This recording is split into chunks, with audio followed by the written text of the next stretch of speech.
3 شعبان حضرت امام حسین علیہ السلام کی آمد کا دن ہے۔ بہت بڑی خوشی ہے۔ خدا کی قسم، جوانان جنت کے سردار کی آمد ہے، اور یہ وہ دن ہے کہ جس دن سمجھ لیں کہ دین کی بقا کا دن ہے، اور یہ وہ ہستی ہے کہ جنہوں نے قربانی دے کر صرف اپنی ذات کی نہیں، اپنی اولاد کی، اپنے اصحاب کی قربانی دے کر کربلا کے میدان میں دین کو قیامت تک زندہ رکھا۔ اور یہ وہ دن ہے کہ جس دن زمین سے آسمان تک، مشرق سے مغرب تک، کائنات کی ہر مخلوق خوش ہے، اس لیے کہ جنت کے سردار آ رہے ہیں، اللہ کے رسول خوش ہیں، جناب سیدہ فاطمہ الزہرا السلام خوش ہے،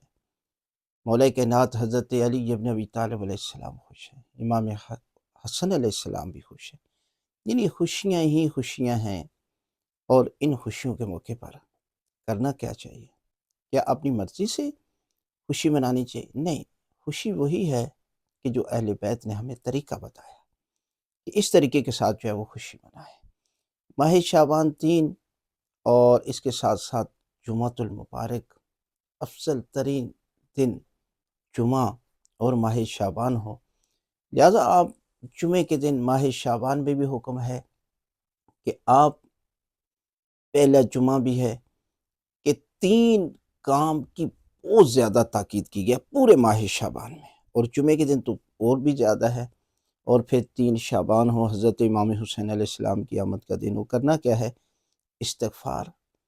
جمعے کے دن کرے تو اس کا اجر بڑھ جاتا ہے، اور ماہ شعبان میں کرے تو 70 مرتبہ کرتے ہیں تو 70,000 گنا اجر و ثواب بڑھ جاتا ہے۔ اس کے ساتھ ساتھ صدقہ دینا، اگر آپ عام دنوں میں صدقہ دیتے ہیں اس کا اجر و ثواب الگ ہے، جمعے کے دن کرتے ہیں اس کا اجر الگ ہے، لیکن ماہ شعبان میں کرتے ہیں تو آدھی کھجور کے برابر بھی دیتے ہیں تو پروردگار آپ کی پارٹی پر جہنم کی آپ کو حرام قرار دیتا ہے، اور یہ صدقہ بڑھتا رہتا ہے، اور امام کی آمد کا دن ہو تو پھر صدقہ دینے کا اجر و ثواب اور زیادہ ہو جاتا ہے۔ اور اس کے ساتھ ساتھ کثرت کے ساتھ درود پاک کی تلاوت جمعہ کا دن بھی ہے،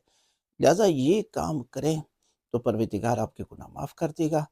آپ کے گھر میں خیر و برکت نازل کرے گا، آپ کے مرحومین کے درجات بلند کرے گا، اور آپ کی حاجتیں اور دعائیں پروردگار اس پاک ہستی کے صدقے میں قبول فرمائے گا۔